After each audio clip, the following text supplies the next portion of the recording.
For anybody that can't hear the instrumental in the background, it's one of the most classic groups. Well, yes, y'all. Helter Skelter be. Damn, OGC. I'm sitting there. UGK. Yeah. I'm actually about to go. Actually, I'll say one of the coldest rap crews. First and foremost, let's get the Scalpers. Yeah, let's get the particular Scalpers in the house. Y'all know what it is. Yeah, one of the most prolific rap groups, most well versed. Yeah, man. No. I wasn't about to say that. One like unsung. I mean, there you go. Know, heads know UGK. I mean, damn, why do I keep OGC? saying, why do I keep saying UGK? Yeah. I don't know. It's like you gotta get it right. It's Wednesday, I know man. It's a vile consonant. That's what it is. That's what it is. Helter Skelter, OGC, Smith and Wesson, Black Moon, Boot Camp Click. Man, a great rap crew. Backpack Central, Oh, hell yeah. Tim's, easily. Tree Bark. Right. Tim's, Tree Bark, dreads, no dreads. Dude, them dudes was the baggiest of clothing. Them dudes with the dread mafia, boy. They dudes all them. Yeah, they all had them. Shoot, I want to even say Buckshot had like some shorter ones for a minute, didn't he? Like early on. Yeah, early on. During that point. But yeah. Absolutely. Yeah, man. So Sean P, rest in peace. Man, if any of y'all like me out there and got on the Sean P late, hey, dig. Look, something wrong with y'all. I mean, from a solo perspective, like you're still kind of like right at the end, the tail end of when he was able to get a lot of great work out, which apparently he still got some great work coming. Imperious Rex dropped this year. Price. Yeah, songs in the Key of Price, Mike Tyson. It's one more out there. Master P. Yeah, Jesus Price Superstar. Monkey Bar, man, and the dude got like the dopest album titles, artwork, and even just his taglines, man. I rock heavy with the Sean P, with just that whole. Man, Sean P is a monster, and that ain't really too much more you can say. Nah, man. The only thing I always add to it is like if you looking for like some weightlifting music, yeah, that's the guy you want to go to because he had you in there trying to lift the whole damn gym, just angry as hell. Yeah, the dude is great, man. I got to keep this up just so whenever we start talking NBA. What's that? No, don't we when we get to it, I'll tell you. Okay, bet. All right, bet. Yeah, of course we gonna do some NBA talk. Major League Baseball has been making some movement right now. They're doing a lot of player meetings right now. Winter meetings. Yeah, man, and that's a big time for anybody that's into baseball where, you can kind of get your hooks into a desired player. If, any franchise, they can get their hooks and kind of really express strong interest.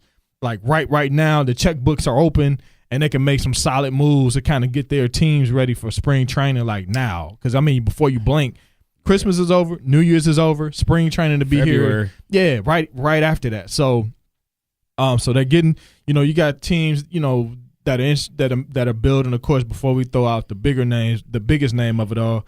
I mean, you got, what's my man, Machado? He on the blocks. Yeah, he on the blocks. Yu Darvish's name is back out there again. I think his contract might be. You think that's what's getting in the way or something? I think he got he don't have much left on that contract because when the Dodgers traded for him from the Rangers, it was Rangers getting out from up under the deal, but he didn't have much of the deal left.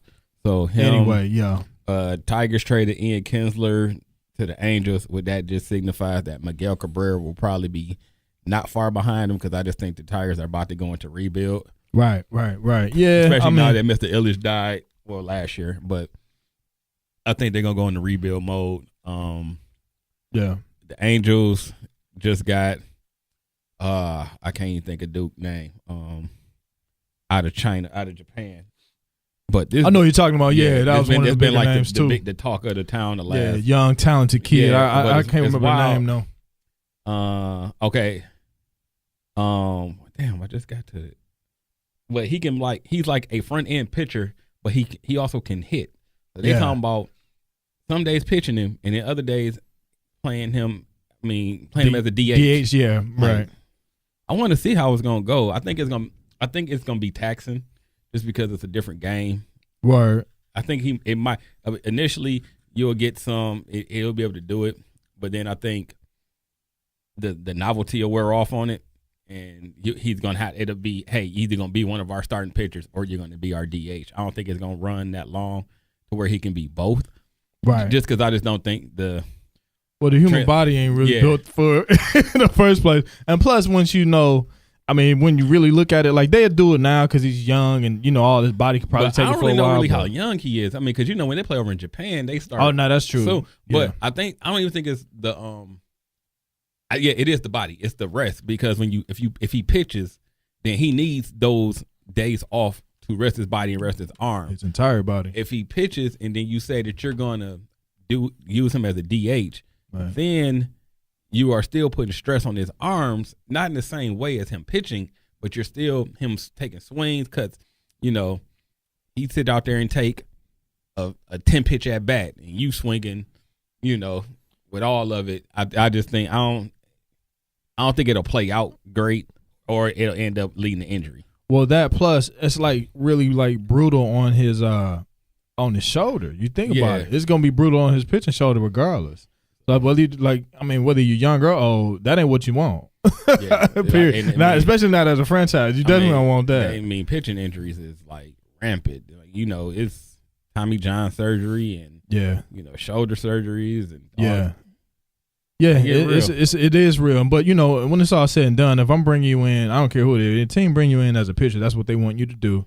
It's cute to say we want you to have this like the problem dual role. That he actually. In Japan, that's what he did. He did both. So it's like we can use they've already said we can use him in a multitude of ways, which is dope. He's a hell of an athlete. If that's the case. Use whatever you get to your advantage. Get wins, get dubs. Exactly. So that, like I said, it's some interesting. Oh yeah, JD Martinez, his name is out there. I think for he just got traded for the Sox.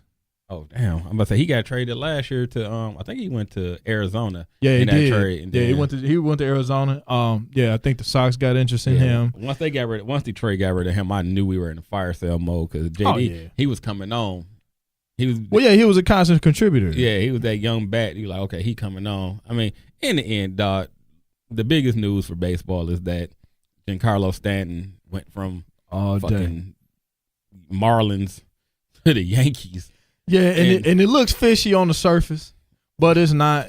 Case in point, like you mentioned the other night about it, bro. He got a no trade clause. No trade clause can change the game for any player. If I can tell you, I'm not taking that. I'm not going there. Yep. What you gonna do? You can have deals set up, but if I was like, that's gonna be a no for me, dog. Then what you gonna do? The Yankees come through. Yeah, I'll go to the Yankees. I mean, the Yankees had to give up a little bit, but the Marlins in rebuild mode anyway. This is what they do. Like. They get good. They'll bubble up for a couple years, get some butts in the seats, possibly make a playoff run. Maybe they got 2 World Series rings. Yeah. And then it'll be another fire sale. Yeah. Which exactly. I don't think that's the way you can really run a professional franchise. But the ups and downs and, 1 minute we're going to try to be good. And maybe with new ownership, they're going to try to be good consistently. But they're going to try to do it probably like how the Astros did it where they broke everything down to where they had a crap-ass payroll built through the draft, built through the prospects, through the farm system to where now you start seeing a lot of homegrown talent. The Yankees, they'll never do that. The Yankees won't ever be a team that builds with homegrown talent. They're always going to go get free agents. They're going to go. They got a dope-ass farm league, a farm team. The Yankees get talent, but they have to trade all of their farm talent because – to go get somebody like a Stanton, to go get older pitchers, to go, because that's kind of what they are. They are playing for now. Mm-hmm. So, they're going to give up a lot of their prospects to bring in that heavy hitter. Because look, we're not worried about 3 years from now. We trying to get to the World Series this year, and that's what they do. And that's what you want, man. I mean, I like the idea of saying, let's try to win now. And you got teams like Boston and the Yankees.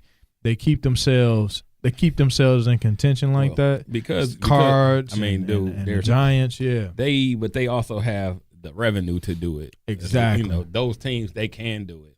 Exactly. A team like the Marlins can't. They don't have the market. They couldn't when they gave Stanton that $300 million contract. They couldn't afford to do it. They just had to do it to try not to lose because you have to put on to show that, hey, we are trying to do something with this team. We're trying to put, to give the fans something that they want to come out and see. Right. But they couldn't afford to give him that $300 million, which is the reason why they had to trade him, because they're like, look, as much as we probably want to keep him, but he didn't want to be there anyway because he said he wanted to go to rebuilding. But they couldn't afford it. Nope. So it is what it is. Yeah, absolutely. But nonetheless, I like it as a good move for him in his career to go somewhere where he could, win and most likely win a lot. And also, it's you still have, of course they got the stud up there. What's my dog name? Aaron Judge. He's ready to go, and that and how they'll eventually do the rotation, not to take pressure off of him, to not have to try to hit it out the park every time. But that's gonna be a nightmare. He's still gonna be trying to hit it out the park, but now you can't. He went through a slump last year. Teams went at him, and you can't hit certain pitches, and you be like, if we go after him, he's slumping. Yep. Now you can't do that. You got to pitch to both of them, because whichever one is batting in front of the other. So if you got standing batting behind Judge, you can't slip. But then now if he gets on base, now you got somebody that's about to clean up on you. Yeah, vice versa. And the Yankees, they middle of the order. They got some dudes who straight up swing the bat. They got bats regardless, and a lot of it is still gonna come down to health and what their bullpen, how tight their bullpen is going to be. But, what I like about it is that they, I like that they keep making moves. People are, you got folks that was all up in arms like, oh, man, Yankees this and, with Jeter being down there in the front office and this and that. Well, actually ownership. Ownership. So they like trying to make it a deal out of that. But, whether Jeter was there or not, that's the type of moves that the Yankees like to make. You know what I'm saying? Let's go for a big name.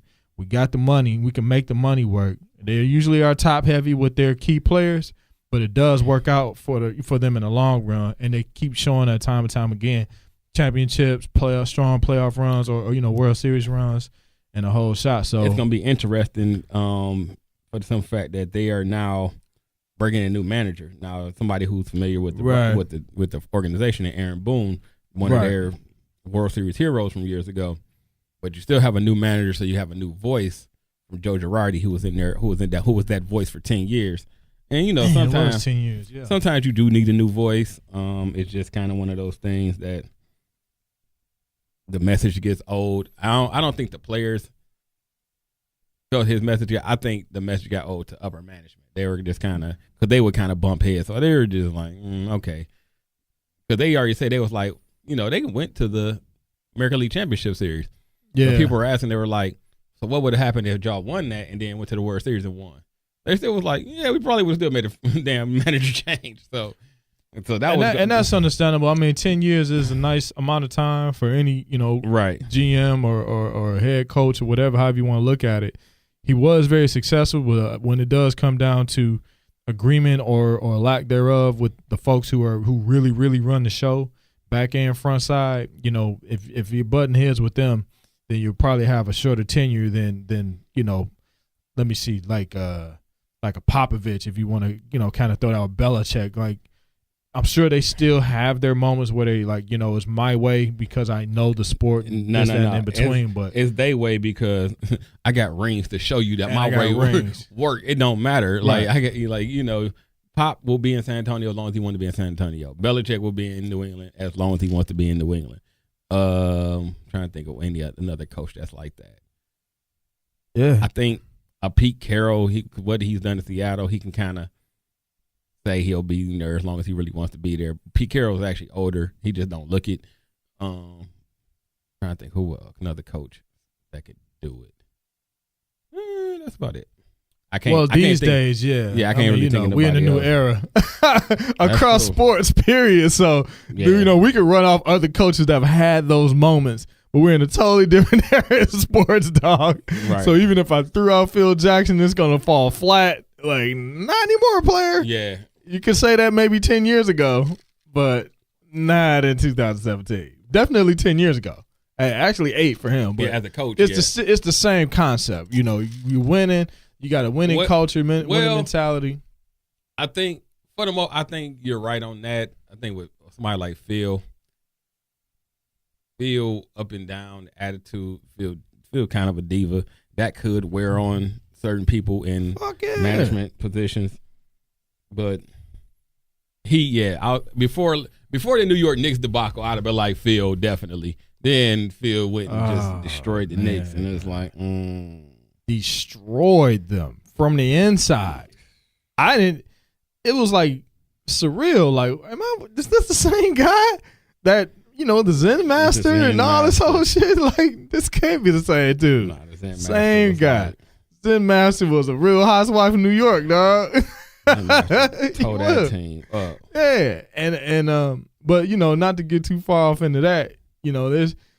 We've seen great moments in times where it's like, a particular coach can be there, like you said, as long as they want, however long they need to, NCAA on through, pro sports. So it's great to see, but it's pretty clear, even like down to, let's say, like a Mark Jackson, as well as he put that Golden State team together.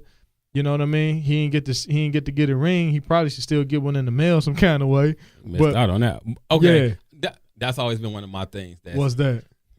This goes back to social media. Oh. This goes back with that Mark Jackson situation. Because it'd be like, people come in and you kill Kerr and you kill, Mark Jackson, that was his team, blah, blah, blah. It was.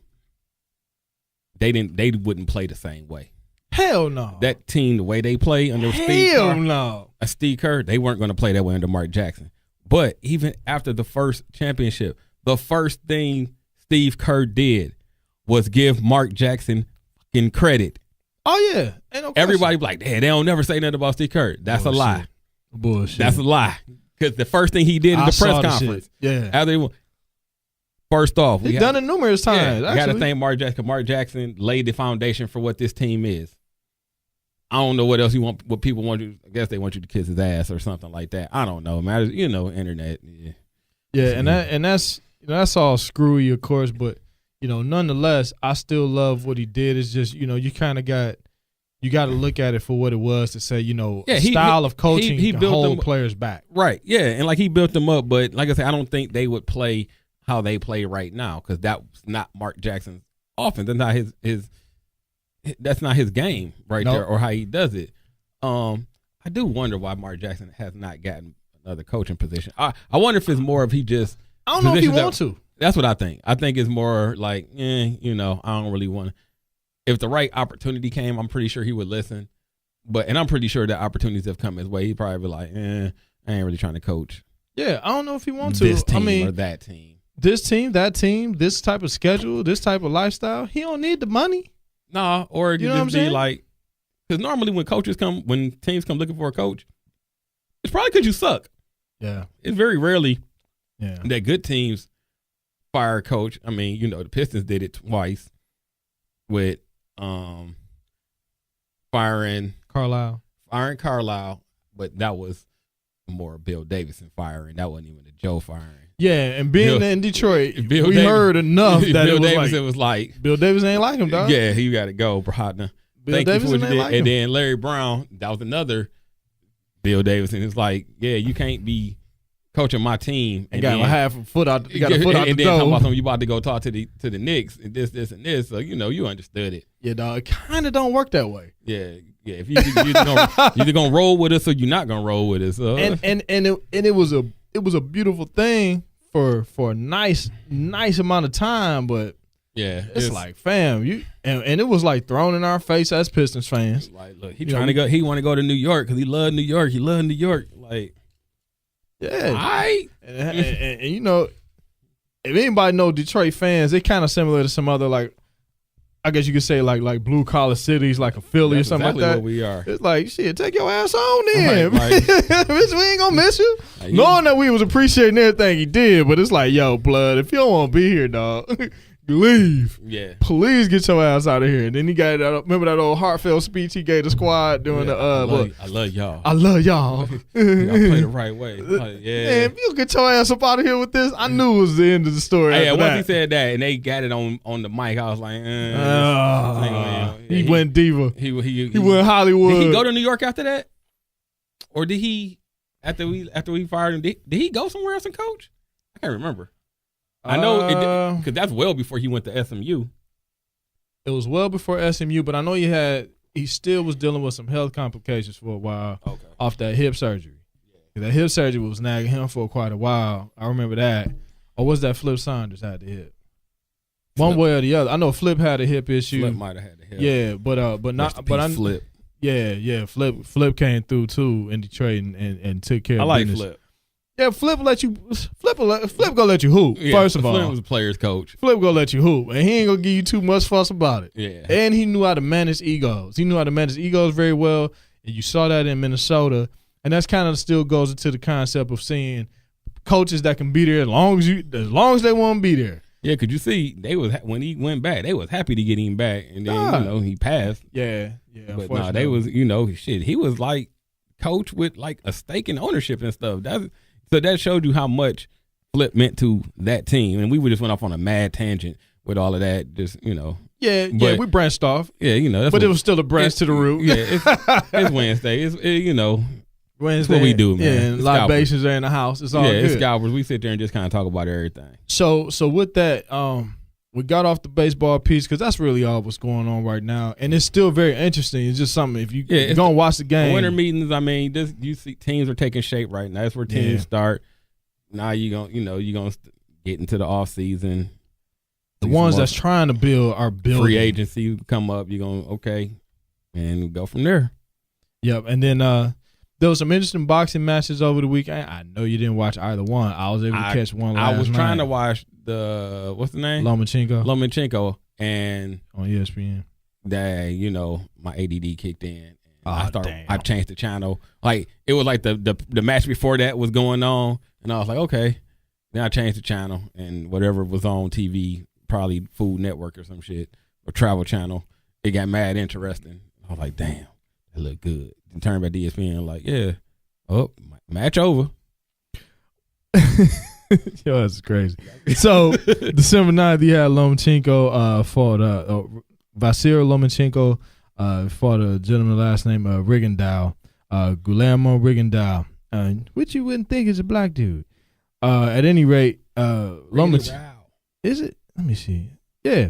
So anyway, I didn't see the fight, so that's why I'm just kind of going through my phone and catching a little bit of a highlight here and there from it. But for the most part, it happened in Madison Square Garden. Larger boxing venue for the most part. The goddamn. Yeah, and then Rigondeaux, he gave him the no mas. He quit on him, getting his ass beat so bad. Yeah, that's how that went down. Was his manager out there throwing the damn towel? not quite, but oh man, that would be that's one of the greatest just movie clips that has been turned into a meme ever. When I first saw it, I was like, "Oh, this is classic, and this is going to last a while." But we didn't know that years when Rocky IV came out. You didn't know about. You just knew it was funny, and then you could just keep saying it. Like Rocky IV has those lines like, "If he dies, he died." People say that all the time. You quote movies, or if you that and throwing the damn towel. Then he did kill Apollo, but out of Rocky movies, it was always one or two lines. They'd be like, "Damn!" Now with technology and advancements, now we got memes and GIFs. Like I don't know how many times we've been sitting there talking about something in the group, and I might use that GIF out there just because whatever we talking about, it fits. Yeah, pretty much. Now the interesting piece about this fight is that Rigondeaux had an injured hand in the fight, so that's what prompted. Is that why you're saying he quit? Yeah, that's what prompted him to more or less, quit in the middle of the fight. And you can't really get mad at a cat about that. You kind of need both hands to fight. I've seen some fighters. Was his hand hurt before the match, or did he get hit during the match? Yeah, during the match. And fresh hand pain in a fight does not sound like the best idea you need, especially with a prolific fighter like Lomachenko. But it was a 10-round. Let me see here. I'm kind of looking at a quote from something else. But for the most part, it ended disappointingly for everybody who was watching it. But for the most part, it was a 6-round fight. Rigondeaux called it quits after that, but he had an injured hand.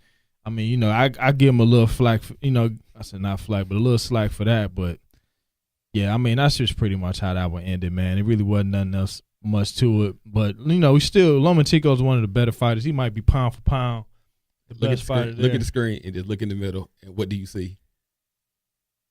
No Limit tank. It just flashed on the screen. We random as fuck, but that's hilarious. I couldn't. I don't even know who this rapper is. I don't know who it is either. So we in MZ Studio. I think that's that dude Crazy. But they used to always find like fake Pac. But all I know, it was on the screen. And you know how things just catch your eye. And I was looking like, and I'm trying not to laugh. But I was like, I need you to see this. It had nothing to do with this fight, which I'm done talking about anyway. I'm sorry, man. Y'all got to excuse me. ADD kicked in. It's kicked in. Squirrel. Oh, yeah. I got the squirrel thing bad. Yeah, me too. That's hilarious. Y'all gonna have to excuse us, dog. In our industry, this is the worst time of year, and my brain is mush. Yeah, and if anybody hasn't paid attention to any shows, Brandon and I are both insurance adjusters by day. Sherrod is an attorney, but for us, it's one of them pressing times where it's like, am I gonna get a check for this before Christmas? Am I gonna get my car at the shop before Christmas? Am I gonna get a roof on my house before Christmas? Everything is before Christmas. Yes. Which doesn't really matter, but to people it does. It's this time of the year. It's super busy. Money is key right now. Customer service. That's what it is. And that's what it is. And you just gotta fight through it. You gotta fight through it. Yeah. And thank you. We have things called Jameson. I just finished getting my ass kicked off some 70-hour work weeks myself, and it was wearing my ass down. Yeah, dog. This be refreshing to come in and just talk shit. Like, we got topics, but overall, to sit back, talk shit with the crew, let y'all hear us talk shit. Hell yeah! And now I can actually get focused on putting the show back out there again. Because prior to that wasn't my focus, but I still made sure we paid studio time to come in this motherfucker. Hey, it's archived, damn it. If you ever want to go back and listen to this shit, go for it. YouTube, SoundCloud, all of them on there. It's going to be, they ain't going no fucking where at all. So, nonetheless, there was just one more fight that I wanted to kind of go over real quick, and that was from this past weekend. Let's see here. Oh, and then, of course, did we talk about Cotto's fight the last time? I think, we went over that a little bit. We went over that a little bit, yeah. So, this past weekend, too, was another fight on HBO. I'm trying to, if I can get to this shit. Man, who was this? Oh, that's what you was watching yesterday, right? The replay. I watched the replay of that, yeah. I was trying to see, but the dude name fucking escapes me. I'm about to pull it up in 1 second. Let me see. December 9th. This shit is mad unorganized. I don't give a shit. Oh, that's what it was. Orlando Salido and Miguel Roman. Salido, but I'm talking like it was a three drop fight for him. Separate rounds, and just kept giving it to dude. Kept giving it to Miguel Roman. Body, head, whatever he wanted. In front of his wife. Like, yeah, wife and the whole family was out there watching dog get the shit beat out of him. But it's not like, and actually, let me correct myself. It was Roman who won, not Salido. But at any rate, Roman just warmed down with great punches, crisp punches, a lot of body work, a lot of head work, and he just looked better. I mean, Salido, I think they said he was like 37, 38. So, I mean, you throw that factor in there. But for the 130 pound fight, man, Roman looked good. Of course, he came right into the post match interview in the ring. He calling out, Lomachenko and all that. But for the fight that he had, man, the boy looked good. Of course, he's one of the better fighters out there next to my man Terrence Crawford. Black guy. I think he out of like DC or something like that. But yeah, for the most part, man, it was good to see a guy just come in there focused, crisp punches, landing punches, man. And even though he fought like an older fighter, I mean, at the end of the day, he just looked like a better fighter, man. And seeing that today, and it's rare, but But it was the shit, man. I really enjoyed that. So, off of that, we can go into what? What you want to do? A little NCAA football going into these bowl games? Nah, let's go NBA. Okay, bet. Because, that way because I was sitting on this. So, the big news of today was that Paul George returns to Indianapolis. OKC did win. So, yeah, I peeped that. Indianapolis played, how they do tributes and stuff, blah, blah, blah. So, Indianapolis did a tribute to Pacer greats, Reggie Miller, this person, and that left, and this person. One person that they did not put in there was Paul George. That's mad weird, dog. No, that's mad petty. I know. Not weird. That's petty. It is what it is. But they did say we're making this return to Indianapolis, Paul George. But when you make a tribute video to Pacer greats and you don't, he's been your superstar for the last 7 years, 5 to 7 years, and you don't include him, that's kind of a slight. And you show that video when he's back in the building and you don't put him in the video. It's a slight. It's petty. It is what it is because of how. If he wanted to get out, if he was trying to be low, with him wanting to be out of Indiana last year, it was the worst kept secret ever because everybody, that's all you talked about every week. Where's Paul PG gonna go? Is he gonna find a way to get to the Lakers? Is he gonna find a way to get here? So he didn't make it keep it a secret that he wanted to get out of there. I think it kind of handled. It kind of handled the best way it was going to be handled. He let it be, he never hid it like, I'm sick of being here. We absolutely. But now they made the trade. Now Indianapolis, better record than OKC. The primary person in the trade that you got for Paul George now has eclipsed the stats that Paul George was putting up last year. Yep. Crazy. And like you said, petty is the best way to sum it up. I said, simply like, that's mad weird, just off the fact of. And, and correct me if I'm wrong, but I still would like to be honest and truthful to say, this guy put it all out there for us. This guy came through, balled out, had a horrific injury. Right, came back. During the summer, if anybody don't remember, during that summer open practice. No, it was 2015. It was an open practice, but it's before the World Championship. Before the World Championship, exactly. There you go. Because he came back and played in the Olympics, though, didn't he? Because the World Championship was 15, the Olympics was 16. Yep. So yeah. He had and took a year and brutal injury. God, man, yeah. I don't even want to think about it. Yeah, and with that, like I say, man, I just think that it's petty. I think it's just downright ugly for fans and all of that. Or you call yourself a fan of the team, but you won't sit there and acknowledge one of the greatest players that your franchise has ever had. I don't mind them booing him because you're a fan and he wanted to lead your squad, so you boo him. It is what it is. The thing that's always killed me, we know how good he was there, and then you'll sit there and you had those conversations. People like. Name a game-winning shot he hit. Yeah, you gotta think like, okay, no, he didn't do that. What did he lead them to? Yeah, they went to the playoffs, but it's in the East. You start thinking these different things, and then people start hitting it with these different asterisks of why, why he was a great player. What did he do? A lot. Made your team relevant. You didn't have anybody. Who else did he have? It was supposed to be AJ Granger. Who else did he have? Yeah. Danny Granger. My bad. I'm thinking about an old Michigan State player. It was supposed to be Danny Granger. Yeah. Well, Danny Granger was, and then he got hurt, and then it became PG's team. Yeah, stepped in. And PG was super young when he took that team over, right? Because me, I'm a college basketball junkie, and I think before Paul George got to the league, I think I might have heard of him like one time. He also played at Fresno, but he played at Fresno when it wasn't really cool to play at Fresno. It was not cool to play at Fresno. Still isn't really cool to play at Fresno. It ain't been cool to play at Fresno since what?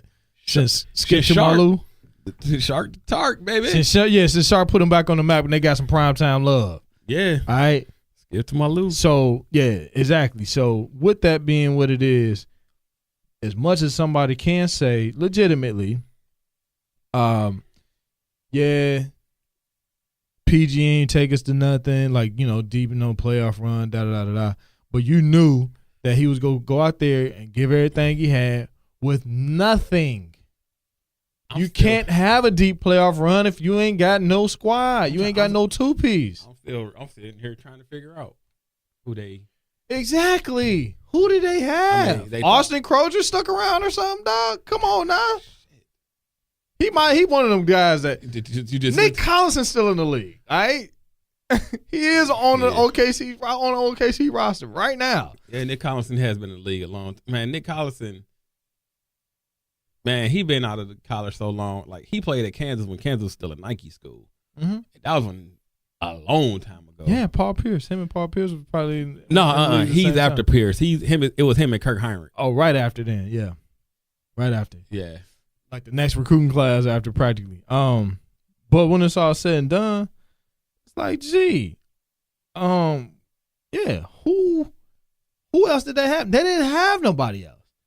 And they need to be thankful that Oladipo's there, and he's an Indiana product through and through now. But you got something for him. I mean, they were smart. Don't let him walk. Get something. And you can build on. Yeah, they waited it out. Oladipo is only like a fourth-year player, so you can build with him. Lance Stevenson finally got his head in the game. Like, right. the talent for Lance Stevenson has been there. Is the other stuff, it's the focus, the maturity and stuff. Yeah, and now that's kind of showing up. They got a young squad. They're building. I mean, they're not contending, but they're gonna get people fixed. Right. And you know what? And that's legitimate. Either way, if you're a younger squad, not a new squad. If you're a younger squad, that's what you want, is to get people fits. Get these teams like Cleveland, Boston, on the East, as for the most part, get them fits, get them hell in the season. So if you get that 7-8 seed and they got to see you, it ain't gonna be no back down. Even if they win in 6 games, it better be you better wear their ass out in 6 games. Hell yeah. So you don't want to do that with, you don't want to do it with kind of like how you got Toronto be sitting there bombing in the damn playoffs like that. Like, they give you a little bit if they healthy. Kyle Lowry gonna disappear in the playoffs. Kyle Lowry gets small. DeRozan gonna do it, but DeRozan gonna give you 20. It's gonna be all mid ranges and dunks, but Lowry gonna either get hurt or he gonna get small. And it's all about Valanciunas being healthy in a case like that. But like you said, if you got a younger squad and you got a guy, like Lance Stevenson is focused, he's energetic, he got skill. Oladipo's young, needs to be the leader of that team in almost every way you could think of. They probably need one more like really solid piece. Maybe a veteran that could just go out there. Well, they got Lance Stevenson, so that's their veteran that could just score, keep everybody pumped up. But they might need another kind of like tall slasher type of cat who's out there. I can't say like almost like a what's dog over there in L.A. with the Clippers. Maybe they need a Stanley Johnson. I don't think nobody wants Stanley Johnson. I'm trying to figure out who they got. We're going to get to that in a minute. Can we get GR3 from them for Stanley Johnson? GR3? Glenn Robinson III. Shit, I'll take it. I would too. Hell yeah. That'll be a come up.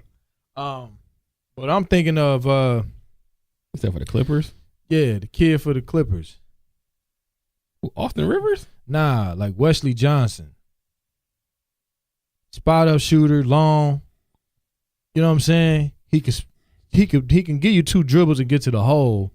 Hit his free throws. Something simple but quiet. You know what I'm saying? I mean, I feel you. I see where you're going with it.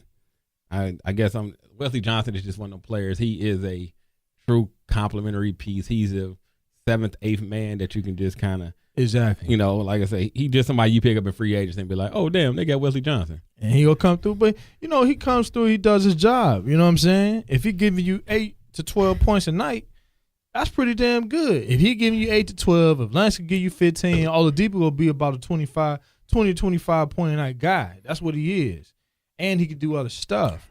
I think it's what you're getting out of Miles Turner. Miles Turner is going to do Miles Turner, but because I think you're going to look for Miles Turner to become your third option. He needs to become the third option. That's true. Well, they also got Thaddeus Young, don't they? They do, but Thaddeus Young, he like, I'm a score when you need me to guy. Yeah. Which is great. That's a luxury. Don't get me wrong, but I think you will want in a case like that. Like I said, I say the Wesley Johnson thing because it's like he consistently has a good shot on him, and he's a spot up shooter. So with a Lance going to the basket, with an Oladipo going to the basket like that, you got Sabonis who's going to stay down in the paint for the most part. You want to have a spot up shooter like a Wesley Johnson, and I think that'll bring that team kind of full circle because you gotta play honest with that. So that's just me being able to kind of watch them a little bit closer lately. That's just how I analyze that. Other than that, in the East, another concept of like young and threatening is Milwaukee, of course, because Giannis he got a crossover and he's the longest dude in the damn league. Top 10 player in the league. So man, of course. So they dangerous as shit. And now with Bledsoe, they even more. And once they get it clicking a little more, they're still figuring it out probably with him. But it's not gonna take long because they're not top tier, but they've got great talent and they young, they hungry, they young. They got a good coach. They can play. They can play free because the expectations ain't on them yet. Yeah, they're playing with house money right now. Yeah, all house money. They can go out there and give it all they got because the expectations, everybody looking at them, it ain't there yet.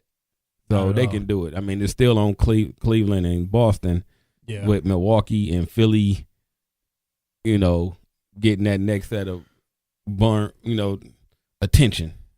And those are the teams that like Washington doesn't want to play. Detroit doesn't want to play. Well, Washington, John Wall been hurt. So he been hurt, but in the playoff piece, Milwaukee would give Washington hell. Off the Giannis matchup alone. Yeah, because they ain't got nobody who can check him. And they ain't got nobody that can check him. Period, point blank. Ain't nothing to it. You're going to have to put a big man on him. You don't have a choice but to put a 4 on him. You're going to get one of the Morris twins worked out there. Or Otto Porter. Otto Porter will get his ass. Yeah, he going to get his ass abused. But, that's the concept of, like, you don't want to see them. I think the only other team, let me see, because we typically, I mean, in the East? In basketball, you go speak in terms of 8 teams. If you're talking 8 teams without me looking at ESPN, you got Boston, Cleveland. Boston, Cleveland, Milwaukee, Detroit, Philly. New York is still in there. New York's still in there. Indiana. Indy. That's 6. Washington. I said Toronto. Washington. Or Toronto. That's 8. We missing somebody, I know, but yeah, I mean, you could throw Atlanta out there. Hell no, Atlanta trash. You can't throw Atlanta out 5 there? wins, bro. What? Yeah, they like 5-14. Charlotte. Okay. Charlotte. Yeah. Ain't nobody worried about Charlotte. No, you're not. Charlotte gonna get to the playoffs. They're 8th. Charlotte gonna be a 6, 7, 8 seed. They're 8th. They're gonna push you to about 5, 6 games. Although Dwight Howard has been playing a lot better, man. Yeah, I don't know what happened. Maybe it's just a change of scenery again, or him knowing that he's at the end of his career. Maybe that lit some fire up under him, but he's playing different. He's playing more energetic. I just seen him have a couple moves. The crossover, a couple of times. Yoke on somebody. Yeah, it looked like an old Dwight Howard. Yeah. I don't know what changed, but I like it. If he can get back to it, if he can be consistent with it, if he could get to 75% of that, dog, that's scary as hell. That's a luxury for them. If he get to 75% of that, they could. If they're more of a 6 seed, they can get out the first round. It'll be a dog fight. 6 seed mean you playing somebody like a Washington. That's what I'm saying. They can get out the first round, and it'll be a dog fight for them talent wise. But they can get out the first round unless they too pick up a wing / score / quiet guy, 8-12. Same concept, right? They'll be what they are though. Yeah, they'll be what they are, and it won't do a whole lot, but it'll give them a good confidence boost to be, youth mixed with a little bit of veteranism and the first Jordan Brand team in the league. Ultimately, the only Jordan Brand, Jordan Brand team in the league. Think we about to be out here? This my team, and you think we about to wear something else besides some J's? Kiss my entire ass, rightfully so. So, but Now, of course, on the West probably pretty much what it is. Where you got Houston, OKC, Golden State, San Antonio, and then and you got Portland, of course. And you got Minnesota making a run. That's what I'm about to say. Minnesota. Shit. Clippers suck. Lakers suck. Memphis suck. Sacramento's fun to watch. Just to watch two old motherfuckers get out there and ball. Be out there straight. Be out there. It looks like a good ass intramural team. Straight damn city court league out there. Straight post let them roll, dog. I'm surprised they ain't out there hooping in jogging pants. Shit, why not? And a beater. And some Air Ones. Oh, definitely. With some Air Ones. With some Air Ones on. Low tops. All post moves. But that's all Zebo been in the last 10 years. All post moves. That's it, dog. I don't need nothing else. Zebo, my G. Did you see when he was out there messing with DeMarcus Thomas? Yeah, where I'm from, bullies get bullied. Where I'm from, bullies get bullied. I said, dog, that's got to be the gangster shit I've heard in the NBA in a long time. You see, Boogie ain't. He ain't saying shit. Boogie ain't want that Zebo smoke. He know he don't. It's a reason why Zebo don't get.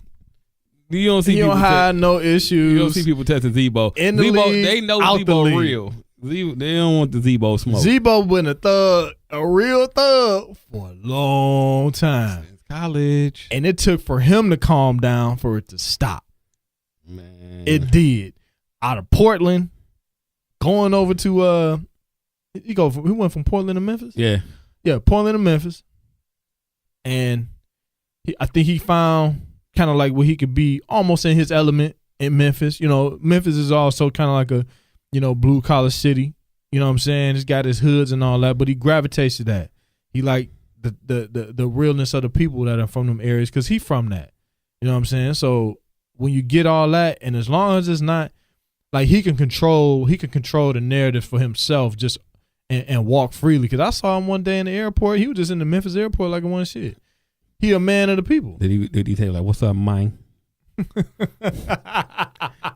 I thought we should have started the show. What's up, mine? Scalper Sports Report, mine. We about to talk sports, mine. Yeah, mine.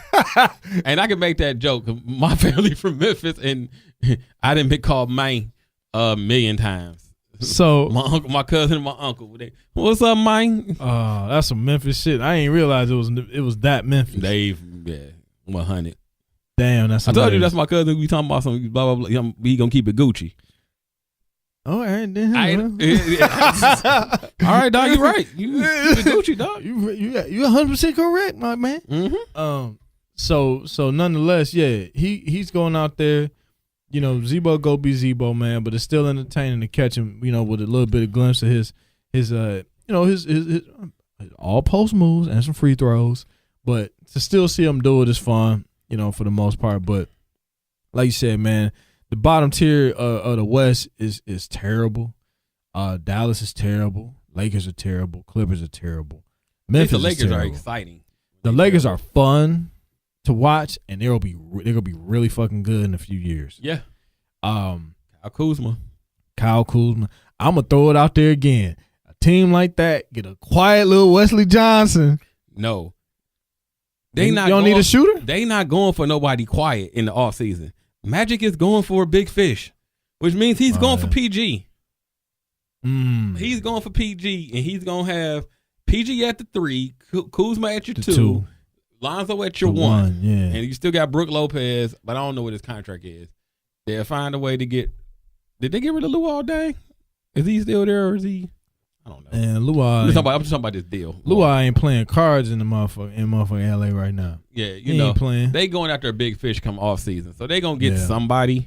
I don't know who's gonna be. Send PG back to LA, dog. That's how I say it. That's what I've been saying the whole time. I've been wanting him to go back to LA regardless, because he apparently wanted to be there, and I can't recall what it was that really, really solidified it. Just off the fact, him being from there, but yeah, aside from that, let them go ahead and go ball out in L.A. Man, I heard they got good tacos in L.A. Totally believe. The Hispanic community is strong. Right? Tacos and, you get Nike Cortezes. I wouldn't mind a pair of Cortezes, low key. And no. You wouldn't do them? Nah. I need to get the Forrest Gumps. Forrest Gump Cortezes. But it's for the culture. America, huh? America colored. You know the Forrest Gump was America colored. Yes, I do. Okay. And he was also in Bama. Shout out to Alabama, first and foremost. I see what you did there. Man, segued the shit out of that.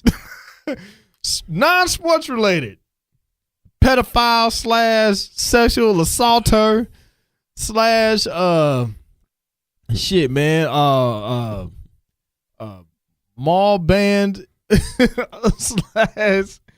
shit. I'm not a racist, but man, Roy fucking Moore. You have to be one of the most despicable fucking creatures in politics. And a lot of people voted for your ass. And I saw another video today that led just kind of went off into someone being able to interview different people, different Bamians. I ain't gonna put the Al on the motherfucker. Bamians. Calabamians. Nah, that's Kalamazoo. I know. Calabamians. Bamians. Bamas. Different Bamas. They interviewed these folks.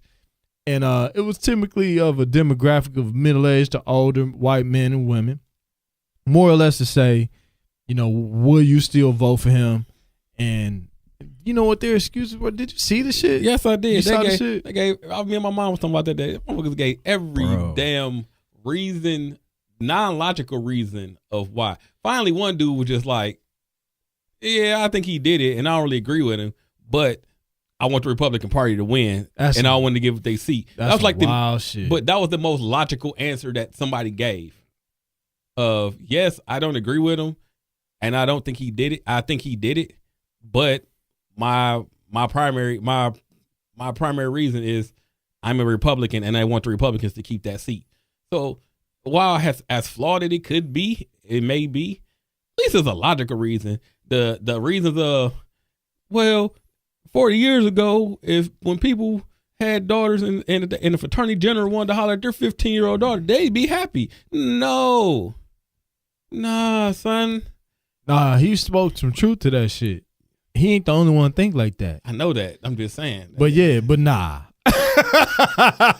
But still nah. You know. But still nah, my man. If he's a sinner, I'm a Christian, so I have to forgive him. But you don't forgive. Never mind. Don't worry about that. You know what I'm saying? These are multiple cases where multiple young ladies have been approached. You can't just make a. And here's the funniest part. Why after 40 years?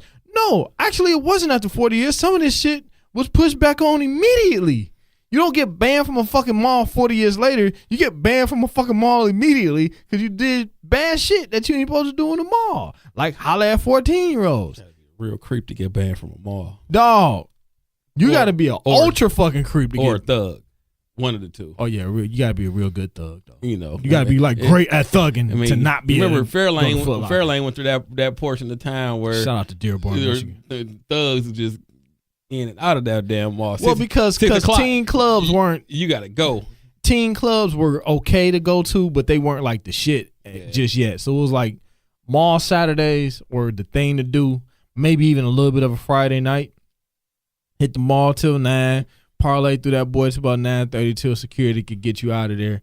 And by that point too, if you was really on it, you probably was flagging out there. You know, got your red or your blue flag going on. We seen a lot of that shit in the mall days. All the shit was goofy, but nonetheless, that's what you did as a teenager. You do goofy shit like go to the mall, try to holler at girls and look cool. Maybe you try to look ultra cool and light up a Black and Mild in the mall. I've seen that. Stupid as hell. That's when smoking was damn near permissible everywhere. What you don't do is try to go holler at a 14-year-old when you're 40. That's what you still shouldn't do, though. At no point should you do that at all. And you're a fucking judge. He was a judge, bro. Motherfucker was a judge. People. As much as crazy as shit get, I wish I could be like I'm shocked or surprised because I'm really not. It's just damn. It's the sickness of motherfuckers that be in this country that we don't hang around them. We see them. We don't hang with them. We don't know what's in their mind. They all over the fucking place. That's how certain people can continuously be supported politically, get voted in, and the whole shit. Just because you got a whole group and crop of people that either say, "Hey, yo, this for the political party," and I don't give a shit what it is, da da da da da. But at a point, man, it's like you don't have standards, and that's pretty fucking apparent. And then there's nothing more to it. So, Judge Roy Moore is no more, and he ought to just be able to go ahead and lay back, chill, think about what the fuck he's been doing with himself. And he got this crab ass wife who supported his ass and gave that whack ass speech. I saw that. People, we got a Jewish lawyer. We got a black neighbor. She was wilding, dog. Like, if you know all of that down to the T, you might be a redneck racist. I don't even want to put all rednecks in that because all rednecks ain't racist. A lot of rednecks are just mad country.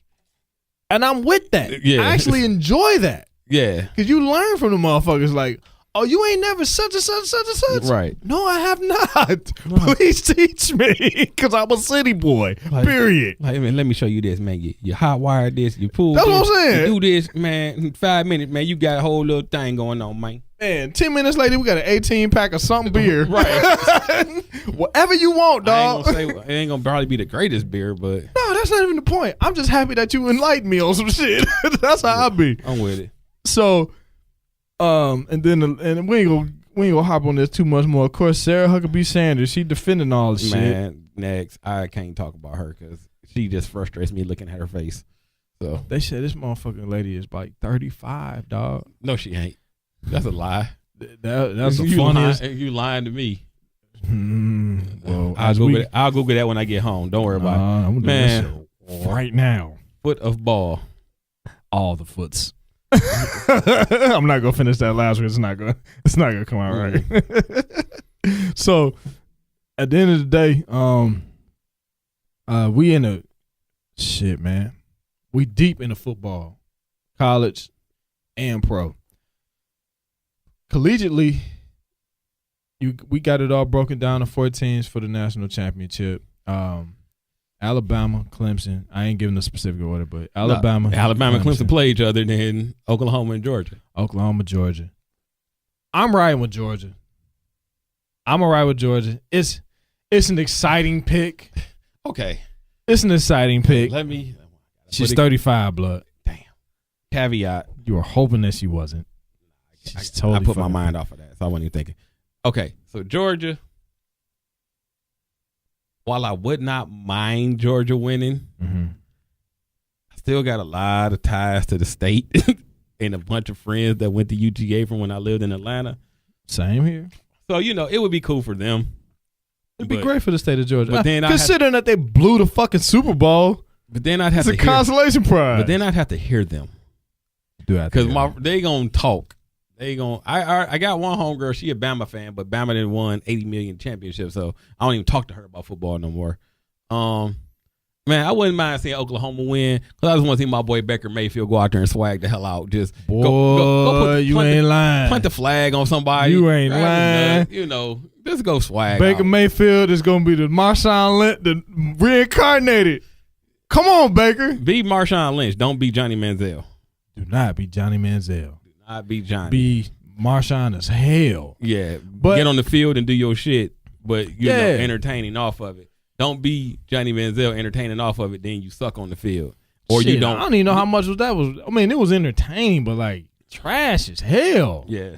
Trash ass entertainment. But I'm an advocate of Baker Mayfield because he got that fire in him. Like that's that motherfucker, like, oh, here he come. I can't wait to play his ass. Like, that's what you want out of sports. That's what you want. If you don't want that out of sports, dog, right, you ain't never played it. You damn sure don't watch it close enough. So it's going to be exciting to see what comes out of all of that. All cameras are going to be on him during his game. Out of those 2 games, you got one being played in wait. One being played is in New Orleans? Sugar Bowl and the Rose Bowl. Sugar Bowl and the Rose Bowl. Sugar Bowl. What the fuck is Sugar Bowl at? New Orleans. That is New Orleans. Okay. Yeah. Right. So it's a Sugar Bowl in the road, but what Mercedes-Benz, what do they call that one? Superdome? Sugar Bowl. Sugar Bowl. Sugar Bowl. That's what it is. The Sugar Bowl. No, yeah. It's still literally the Sugar Bowl. Yeah. But, it's the semifinal for the playoffs. And Rose Bowl out in L.A. Georgia, Oklahoma. I think that's gonna be a good game. It's gonna be a great game. Man. Clemson, Alabama is gonna be a good game because it's the third game. 3 years in a row they've played, but this year now they're not playing for the title, and they gotta knock each other out, dog. Hey, come on, Clemson. I'm with you. Come on, Clemson. And that's just more because Clemson has come back as a more than solid program. I'd be happy through Dabo. Man, this is more hate. Hey, Angie. This is some SEC hate. Not that I really do hate, but I just feel like hating right now. So, Oklahoma good to me. And Clemson. But then the SEC get knocked out totally, and they just can't win the championship. So then I don't just have to hear SEC. That'd just be funny to me. So, and in the end, my enjoyment is what I consider the most important. Whatever I'm gonna get these jokes off with. Hate that you can display. Yeah, exactly. It's gonna be exciting as shit either way, which I love that part, man, through and through. So 4 great teams, man. I mean, you still gonna have good bowl games. So they starting off this weekend actually. So you're gonna have bowl season is in effect regardless. You got some of the lower end bowls kicking off now. Then it kind of like ramps up into the more exciting games. But yeah, man, within a matter of a couple weeks, gonna be national championship time, which they're actually playing that. We said they're playing that in Indy. Which one? National championship. I think it is in Indy this year. So, damn, it's gonna be good though. But I like Georgia for the whole deal. Or is it Atlanta? No, it's Atlanta. I think it's in Houston this year. Fuck Houston. Man, we don't know. We don't fact check. NCAA championship. Yeah, go for it. Because if not, I mean, Georgia got to have it within the next year. It'll be there shortly. Yeah, that's just how it goes, which is fine. But yeah, man, the shit is gonna be great. Like you said, it's gonna be the rematch, the third matchup between Bama and Clemson. Bama go ahead and take another L. Go take one politically and take one in sports. And in Georgia, man. Shit. Georgia nice though. So I do. And Georgia was nice. Georgia's been nice and then they fall off. The last few years it's been like that. They start off hot. Oh shit. We was in the right state, wrong city. It's at the Alamo Dome. Alamo Dome? Yeah, it's in San Antonio. Why in the fuck would they play at the Alamo Dome? Because it's large enough to host that venue. The host to Alamo. I mean, you're not gonna put it in AT&T or wherever the Spurs play because they max out at 22,000. I forgot about that. Remember, you want for the Final Four, you want 50, 60,000 to get in. So that's why they played at those bigger arenas.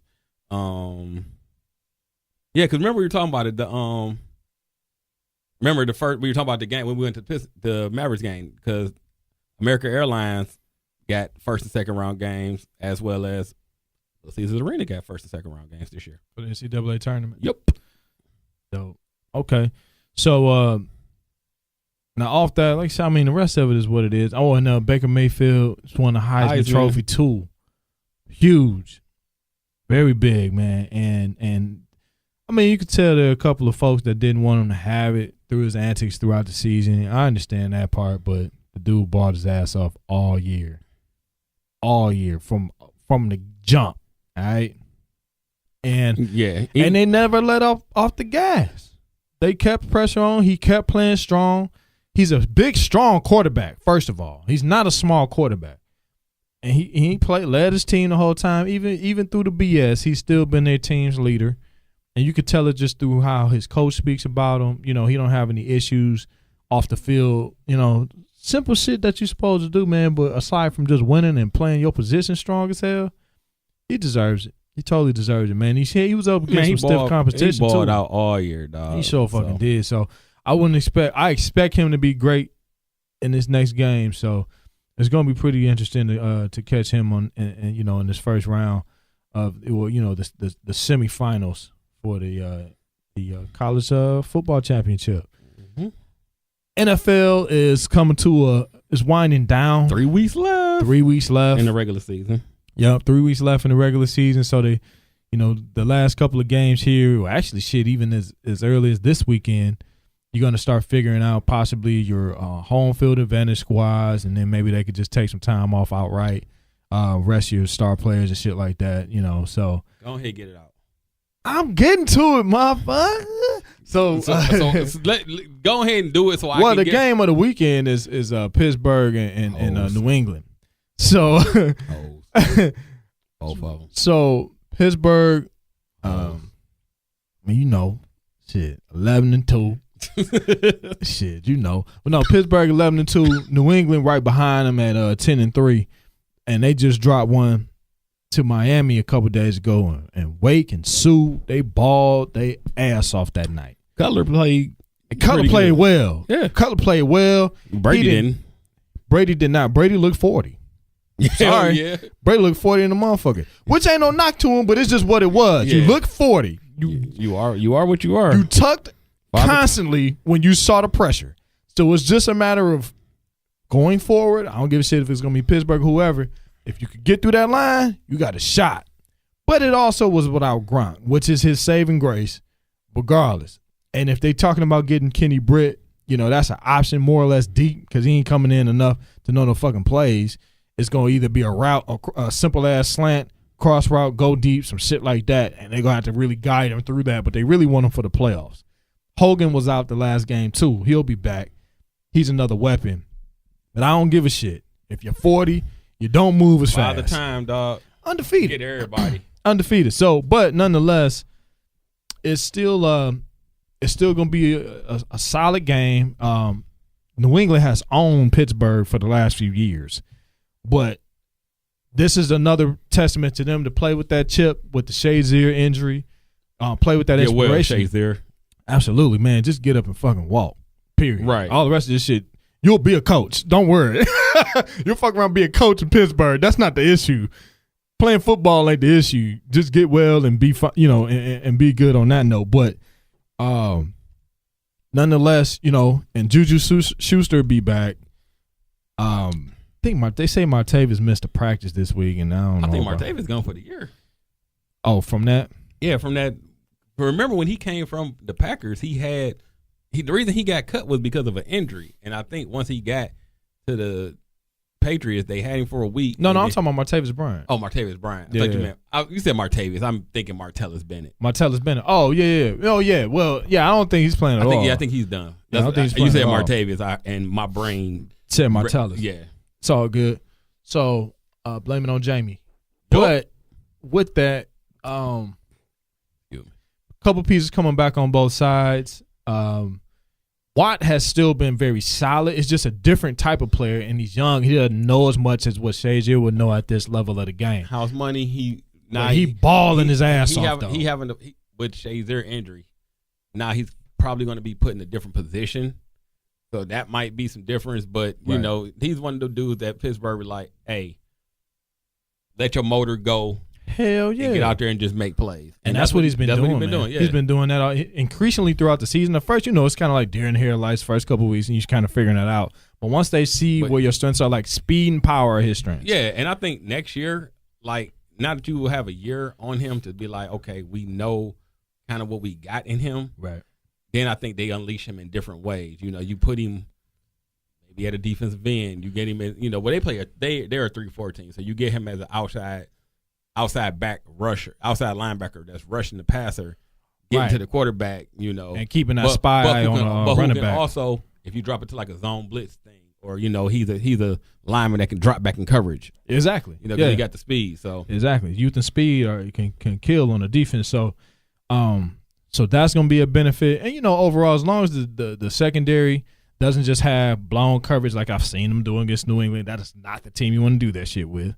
But as long as it's not a lot of blown coverage or fucking 100-plus yards of penalties like the last game, it'll be tighter, to make a long story short. It can go either way. I get that part. But at the same time, go out there, just play your ass off. That's all I say as a Pittsburgh fan. But the rest of it, it'll be left out on the field. I'm not giving any predictions because history have said something different. So let me be intelligent about it and say just go play your ass off, play with this inspiration with Shazier, win it for him, and move on, and so everybody can rest for a couple weeks. That's just real. Other than that, other teams you got, like your Lions, winning in the win on a wild card game, gotta win. Gotta win. We need all three of these. We need the Chicago win on Saturday. We need that Cincinnati win. And Chicago is actually a team that is like Chicago, nagging. Man, they're not bad. Exactly. In the end, there aren't a lot of bad teams in the NFL. Cleveland is bad. Really bad. San Francisco's been San Francisco has been bad. They look better though. They're looking better. With Garoppolo. The Giants are bad. Colts are bad. Yeah, the Colts are bad. Outside of that, I think that's about it. You got some teams who a break here, a break there, they may be better. Could be better. Yeah. Make perfect team. The Chargers. The Chargers lost 3 games early in the year because they couldn't make field goals. You hit a field goal at the end of the game, your record changes. Now people have a different way to look at you. And we've seen that out of the Lions quite a bit. Yeah, man, the Lions every game, they haven't had a game where they have not been in it or have not had a lead or have not. The problem with the Lions recently has been they have come out and started slow. Last week they came out and got on top of Buccaneers, and as what happens in the NFL, teams lay off the gas, they start making silly mistakes, you get conservative, you let other teams back in it. Yep. But prior to that, against Baltimore, against Minnesota, they got down. Yep. Now, Detroit has an offense that can score quick and can get quick scores, get the ball down the field. But you don't if you get behind big in the NFL, it's hard to come back from 17 down. It's hard to come back from 21 down. It don't matter if it's early in the game. It is hard because now you are taxing your defense every time they get on the field. That's true. And it just leaves them vulnerable. Yeah, plus when you get down that bad, then teams know that Detroit is going to throw the ball regardless because that's what our strength is. But then if you get down, you are at this point one-dimensional because all you can do is throw the ball because you have to make up so much ground in a short amount of time. And the only way you can do that is by throwing the ball. So I'm hoping, I believe that they can finish out the season, finish 10-6. The problem is this year 10-6 may not get you in the playoffs. Yeah. And if it doesn't, you only have yourself to blame because there are 2 or 3 games that you let get away. The Atlanta game, that's something I kind of put that game out of my mind. But that Baltimore game, I think they gave up at some point. Right. Saints was just a weird game. The Saints jumped on them. They got on them. Carolina got on them. Minnesota jumped out to a big lead. You tried to come back. You couldn't because you were actually playing a team with a good defense. So it's like. And this is the second Green Bay one. That's going to be big because now that Aaron Rodgers is back, even if they eliminated, Rodgers is going to play that last. Say they okay, so the Packers got Carolina, Minnesota, Detroit. Packers lose against Carolina, Minnesota. They are out of the playoffs. But Aaron Rodgers is still going to play that last game to do what? If we can spoil the Lions, not get into the playoffs, why not? And I mean, Aaron Rodgers is that dude. We know it. Oh yeah. And when he's playing him, when he comes back, who's going to all of a sudden start taking off again? Nelson. That's Aaron Guy. Jordy Nelson been quiet since Aaron got hurt. Oh yeah. But because Adams ended up Brent Hundley he got a connection with Adams. You're going to start getting out there. Rodgers come back. You're going to see Jordy Nelson out there being Jordy Nelson again, which it hurt me in fantasy, but whatever. So I'm the last 3 weeks will be interesting. Right. Because nothing is set in stone between Carolina, the Saints, and Atlanta. They kind of jockeying for not only playoff position, but they're jockeying for who's going to win the division. It's a good chance that both wild cards can come out of that NFC South. The Cowboys still have an outside chance. Need some things to go well. I'm interested to see what happens with Philly, with Carson Wentz being hurt. How will Nick Foles come in over these last 3 games and into the playoffs since they've already clinched? How will, I don't think they're going to miss too much of a beat because he knows the offense. It'll be dumbed down, though, because the stuff that you can do with Wentz, you can't do with Foles. Right. Well, it was dumbed. Yeah, that's true. Yeah. That's true. And that's where you saw the tide change anyway for the better for them. So I agree with that. It's going to be interesting, man. That Philly, seeing what Seattle does, Seattle and LA Rams, they're going to battle it out to see who wins that division. The Rams are the team that the Rams, nobody thought they'd be doing what they're doing this year. Right. The NFC has a little bit more clarity. I mean, it's still kind of close. The AFC is real. At the top, you got New England and Pittsburgh. They're just fighting for 1 and 2. It's those other teams like the AFC West. Well, they're in Jacksonville. Yeah, Jacksonville. Yeah. They got 4 losses though. So essentially they're 2 games behind. So they're going to probably win it. They're going to win the division, I think, because they have a legit defense. Mm-hmm. And now Blake Bortles is actually becoming serviceable. Yeah. He's not making the big mistake. He's not. He's a manageable. Yeah, he's managing the team. He's what he's doing. But now you got like the AFC West between the Chiefs and the Chargers. One game can swing that. I don't really see much coming from the Raiders just because I think at this point with injuries and just kind of where they are, their psyche. Yeah, I don't think they're there. The Broncos, they are whatever. They don't. They trying to figure out. They figuring out what quarterback they drafting this year. Right after the only other fight, like you said, just in the AFC from a wild card standpoint, Tennessee, Buffalo, Baltimore, and the Chargers. So they're gonna battle it out these last 3 weeks, and it'll be interesting to see what happens. But that's all you're gonna have there. Like you said, Oakland they're not gonna do anything in Miami and below. Is what it is. Just a lot of those good teams that just had bad breaks. Yeah, just couldn't pull it together. Teams gonna fight to the end because if you're out of the play, once you become out of the playoffs, then if you can spoil somebody else's opportunity going to the playoffs, that's the next best thing. That is. It's still gonna be some good football to watch, which is good, and the rest of it, like you said, man. I mean, the last couple of teams down there in the NFC wild card. I mean, you got Carolina, Atlanta right there at 5 and 6. Seattle and Detroit. Seattle, Detroit, Green Bay, and Dallas have a really good opportunity to get in there, but it's going to really take for New Orleans, Carolina, and Atlanta, and the Rams. Somebody got to take some L. The Rams can win their division though. This whole thing could switch like a 3-6. Some L's need to happen. Need L's in the NFC South because we need Carolina, the Saints, and Atlanta to start beating up on each other or taking losses. If you want to see the Lions or the Cowboys or any of those 7 and 6 teams, those teams to get in, it's going man. Next 3 weeks is going to be interesting. There's a lot of good football left. To make a long story short, and that's mad interesting to me.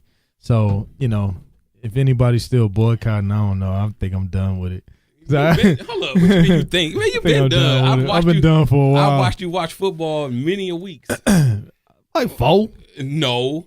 No. Anytime the Steelers have been on in prime time, I know. Dog, that's 3 games. They're always on in prime time or some sort of shape or fashion. They got 2 Sundays and a Monday this year. Dog, we sat there and devoured crab legs and one Steeler game was the Lions game. Steelers Lions. Yeah. So, but yeah, man, that's what's pretty much going on, man. Football season wrapping up. Come New Year, after Christmas, the focus it'll be in that national championship, NFL playoffs will be ready. Then we gonna be basketball heavy. It's gonna be basketball fucking heavy. I mean, it's kind of hard to really get super. I'm amped for college basketball now, right. But it's still kind of super hard to get amped and talk about it just because a lot of these games, they are setting the table for later in the season. Like a lot of these non-conference games, you're seeing them.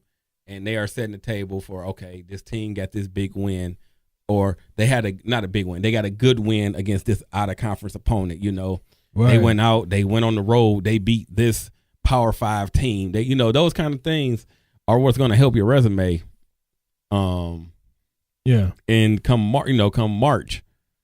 And that's what we got right now. You got it's kind of crazy because before it was like heavy non-conference game, but now you got conference sprinkling in conference games. Yeah, in between. It's not as watered down as that kind of like the first 3 weeks you'll be like, oh shit, Kansas, Michigan State, and da. Yeah, Duke, all the tournament, not Duke, like a lot of Kentucky or something. Most in the opening season tournaments are over, so now you're getting into the meat of schedules. You're about to start getting heavy into conference play. Right. You still got some non-conference games that are going out to some good non-conference matchups that are happening. But it's come this week, next week, a lot of those are going to wrap up. You're going to get a lot of you're going to start seeing less games. It's going to be a break just because finals and things of that nature are coming up. Oh, hell yeah. So you're going to see that little break where, but college basketball will be on. But as soon as finals over with, it's cracking. Yeah, pretty much bowl season is getting started this weekend. So you're going to have a lot of the bowl games going on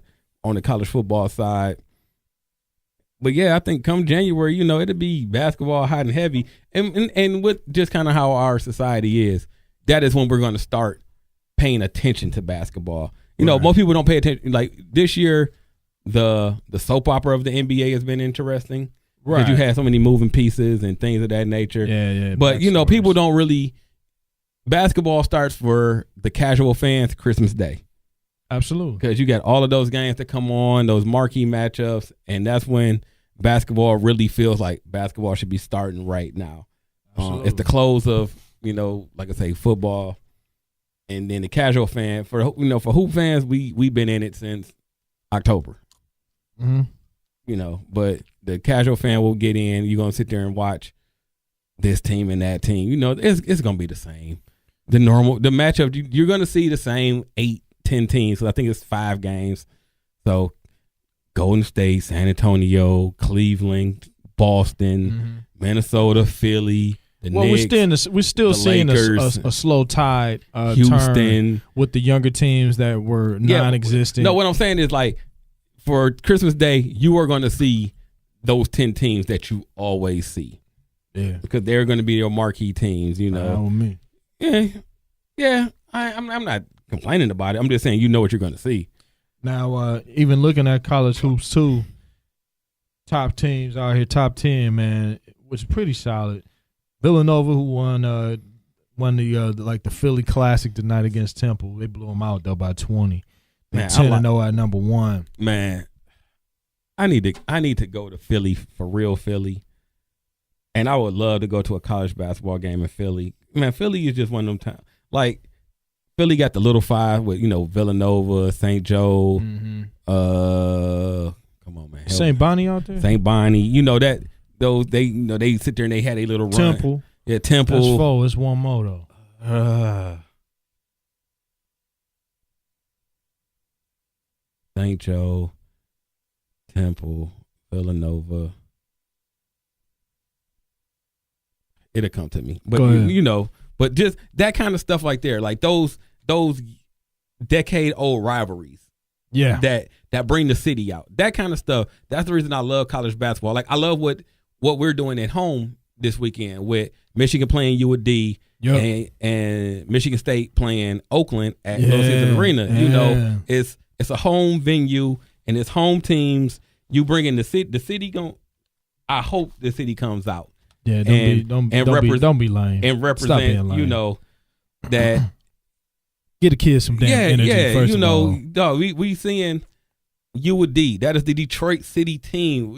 They're the SMU of Detroit. Damn it, they are literally. They are. Just no football though. Yeah, you got still should have a football team. Oakland always is strong. You know what? Yeah, and you got they're playing against the big boys. So you hope that people go out, see that, support our local team. But those kind of tournaments, like you said, with the Philly Classic, somebody else had one.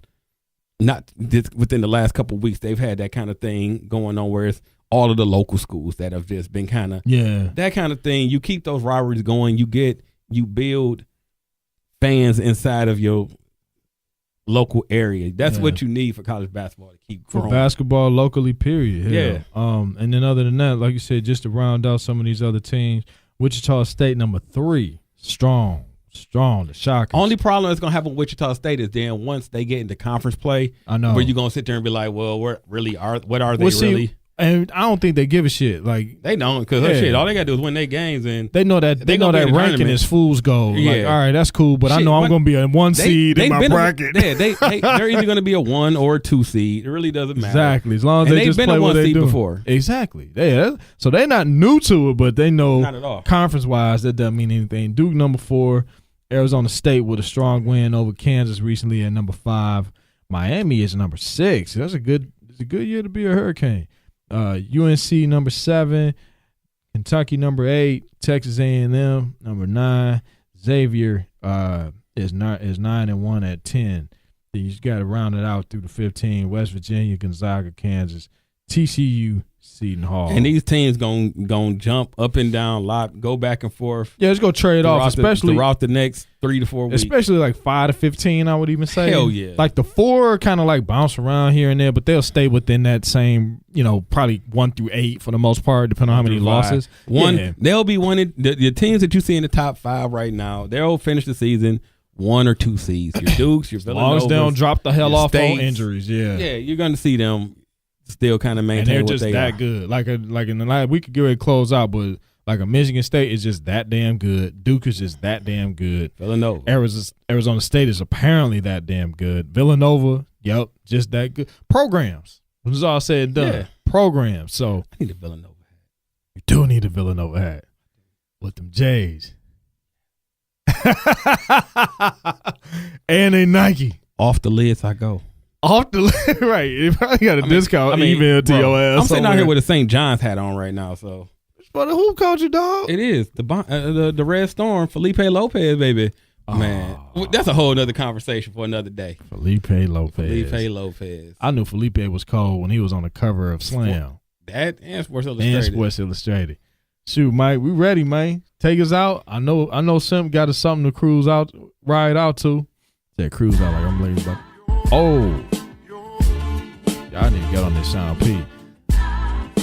Wait a minute, which track is this? Peabody. Peabody, yeah. Hey, Sean P got some of the hardest one-liners, dog, and just sit there and make you think. Like, if you needed to rewind, if it was a tape, I would be rewinding his shit all day. That nigga said you supposed to tell the truth in the booth and lie to the cops instead you tell the truth to the cops and you lie in the booth. Done. Scalper Sports Report, man. Thank you for tuning in. Another great Hump Day show. Sherrod was out being a dad. Of course, the ladies out doing their thing. Angie out in Memphis still. Tasha down in Houston. What up, ladies? What up? Of course, our beloved Rachel's busy everywhere. Every fucking where in the world. Rachel? But she's still an original, damn it. We claim her. That's all. Yeah, man. So we out here. Scalper Sports Report. We holler at y'all next week. Peabody.